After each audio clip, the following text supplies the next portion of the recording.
You know, come to think of it, I think I prefer the name Yoshi. What the hell was that?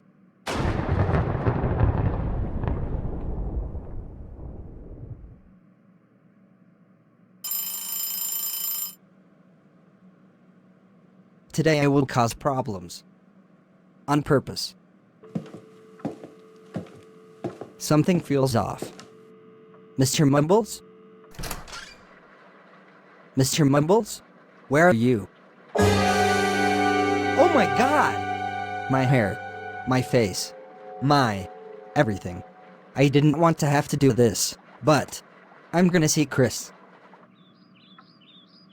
I wonder what's taking Elise so long. Dan? Chris, you gotta help me. Something's seriously wrong with my face. And... Oh no. It happened to you too. You mean you didn't wake up today and decide to look like a 3D model version of yourself constructed from ill-fitting pre-made assets? No, Chris. I woke up today planning to cause problems on purpose. And now I won't get to, because of... this. Well, I'm sure Elise could tell you what's up. More than once have I awoke looking like a cheap knockoff of myself, only to realize the mirror was backward. Okay, well, where's she? She's that way, in her lab. Great, let's go. No can do, Dan. What? Why not? I couldn't tell you. I just have this strange feeling that no more than 2 people can be in one room at a time. Well, off I go. Elise? Oh, Dan. You're here early. Gah. It happened to you too. Yes, it happened to me too. It happened to all of us. Well, Chris told me that you'd know what it is, so since you seem so informed about it, I'd like to hear about it from you. Well, I've been up since 3 a.m. trying to figure out what's going on, but I'll explain to the best of my ability. It seems that around midnight last night, our local area of space was removed from its metaphysical foundation and shifted to another. I'm positive this is a local phenomenon, because I'm not hearing anyone else talk about it. So whatever's going on, it's just affecting us? That's right. In fact, through some clever research, I believe I've discovered exactly why that is. Well, don't keep me waiting. Our existence was previously built upon a theoretical animatory framework known as Flash. But sometime recently, that framework ceased to exist, and us along with it. But we didn't notice that we ceased to exist, because we didn't exist. And now we exist again, but using a different framework. I believe it is called Plotagon. Plotagon. Plotagon.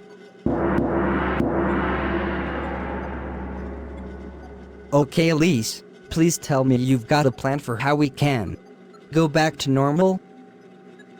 Well, I've got one lead. An anomalous energy signature appeared not far from here, within walking distance. That has got to be the thing responsible for this. Ugh, no, but, yes, I guess? I don't know. I only just found out about it and was thinking about going myself. Leave it to me. Dan, you and I both know it'd be a really bad idea for you to go there alone. Oh, right. Then I'll just have to take Chris with me. As much as I'd like to go with you. For some reason I get the feeling that the present reality doesn't quite allow for that. Oh, come on. You think Chris and I don't have what it takes to stop this? We're basically professionals. Look, I'll finish up my research here, and I'll follow you to the location if I can. Great! Not like I needed your permission for that or anything. This place? Again? Hello, Yoshi. Oh, and now I'm hearing things. You're not hearing things. I'd come to help you. Yeah.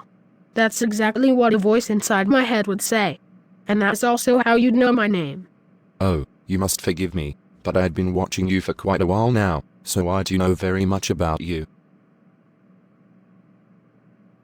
Are you the guy who sent me letters saying I don't exist? Because if so...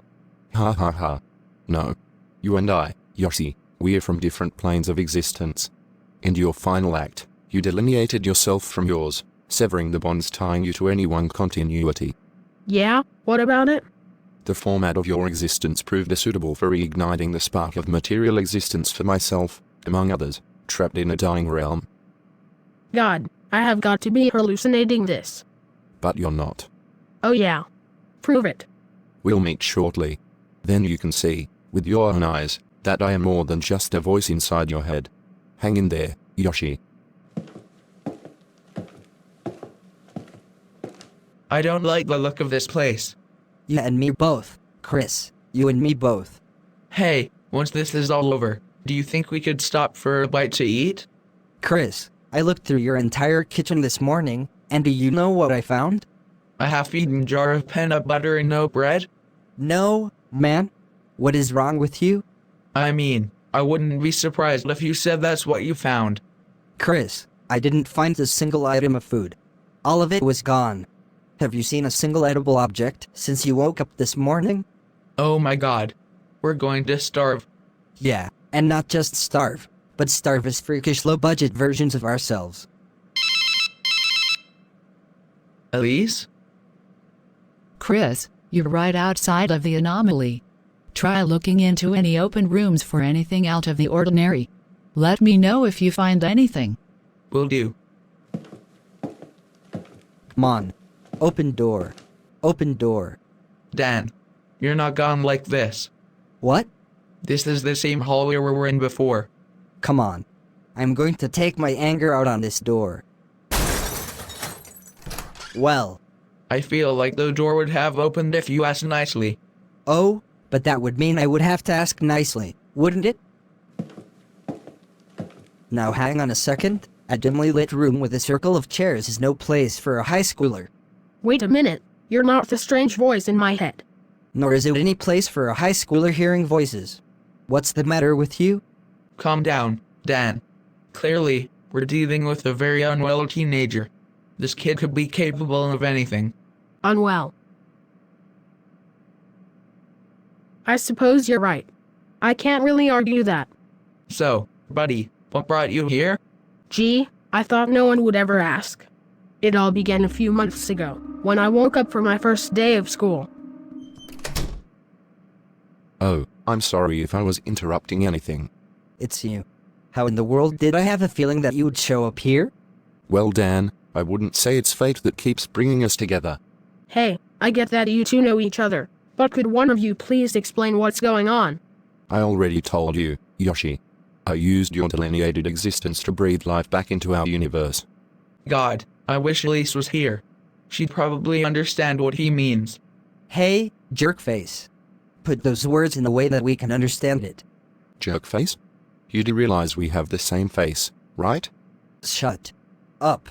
Is that how it is? I thought you wanted to hear me explain to you what's going on here. Will you two quit arguing and answer me already? I suppose I will, but only because you asked so nicely. Yoshi, thanks to you, I'm able to meet a dear friend of mine one last time before our inevitable demise. Is that what this is all about? Why yes it is. So you're telling me you did all of this just so you could speak to me? Anything for a friend, Dan. I don't believe this. Where did you learn how to do this? A funny skeleton taught me. What? Chris, did you find the anomaly? Yeah, it's some kid in a room full of chairs. Oh, and that guy who looks like Dan is here too. What? Him? How could he have done such a thing? Put me on speakerphone. Sure thing. You see, Dan, I'm not sure if you knew, but our world is dying. Or rather, it's already dead. At the end of 2020, the engine that drives our world, also known as Flash, no longer supported us in our prior forms. Wait, 2020? But it's only 2013. And what's Flash? Nothing you need to know about, Dan. The point is, these are our final moments together before I do Yoshi here a favor and sever the strand that binds us all to him. You can't do this. You can't kill me. I'm done. Better men than you have tried. Is that so? In which case, Yoshi, I'm sorry it has to end like this. Wait! I thought I'd have more time, is all. There were so many things I wanted to do in life, and now I have to spend my final moments as a cheap bootleg stuck in a room with some kid, the best man I've ever known, and some no-life loser. Why, how kind of you, Dan. That's quite flattering. I wasn't talking about you. You weren't? Well, let me say that loser is no way to address the man who let you have one last chance to tell your dearly beloved goodbye. Fine then. Do you want to know what I really think of you? Oh, I would love to hear it, Dan. Oh god, it's the depression music. You're one of the few people who's put up with me for more than one encounter. Most people I've dealt the same hand as you learned to screw off. But you came back. Not once, but now here again. Oh my god, there's something seriously wrong with you, isn't there? And I thought I was messed up. I suppose you could say that. But to be honest, the reason I'd come back time and time again is because I like you, Dan. You're an angry, tiny little man who doesn't seem to grasp the fact that your haphazard thrashing against the walls of this box we call reality will only get you so far. You like me? I mean, not that there's anything wrong with that. But you have got to be seriously not okay in the head to like someone like me. Well, Dan, seeing as these are our final moments, to be honest, I like you too. I mean, it makes sense, but how? How in the world is anyone like me in any way, shape, or form deserving of kindness? Dan, it's never been easy for me to make friends. I know I've got Elise and all, but aside from her, the only person who's really close to me is you. There are some things shared between us that Elise will never understand, just as there are some things between her and I that you won't. Point being, Dan, you put up with my problems, and I put up with yours. That's more than I could ever ask for in anyone. But I'm not a good person. I'll never be. Everyone who likes me, I just push away. You're lying to me, all of you. You just say you like me because you want to hurt me. Or maybe this is just some kind of nightmare, or I've finally died and gone to hell. Is that what this is? Huh. Hey, Dan. I know we just met, and I'm just some kid, so you have every right to ignore me, but I think I can help you out. Great. Now some kid is going to lecture to me. I was once a lot like you. I grew up being fed a lie that I eventually decided was true because I had no other choice. I believed that I, as a person, did not exist, simply because I told myself that enough times that I accepted it as a fact. Despite all of that, I secretly longed to be someone. I wanted to matter, but every time I tried I just kept hearing those words inside my head. And as a result, I never did anything. If you keep telling yourself you don't deserve others' love, you'll set yourself up to become the kind of person who never receives it. I do not need any life advice from any one of you. I'm happy. I'm happy, okay? I am perfectly fine living the way I am now. Oh, but you won't be living for much longer. Yeah, well, about that. Elise? Oh, thank God, you have to come save me. I'm trapped in a room full of walking, talking clones of Sigmund Freud. Believe me, Dan, I've heard it all. I've been on speakerphone the whole time. Okay, so you're up to speed. Good. So tell me what you've got planned. Well, the good news is that severing that child's ties to this universe won't actually kill us. Really? Great! So all of this has been for nothing. I'm ready to go back to normal. No, Dan, you don't get it. We can't go back to normal. Our old world is dead. However, the powers that be, you can call them gods if you wish, have decided to continue our multifoliate existence in the form of non-canonical fictional derivative text narratives.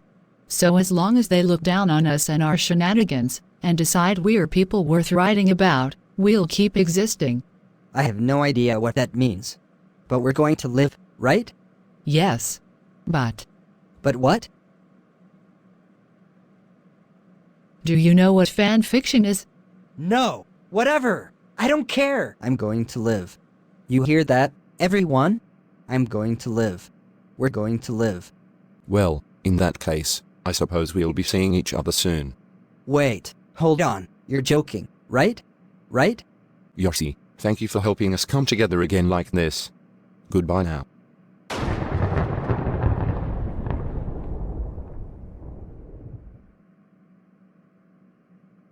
Well, that was weird.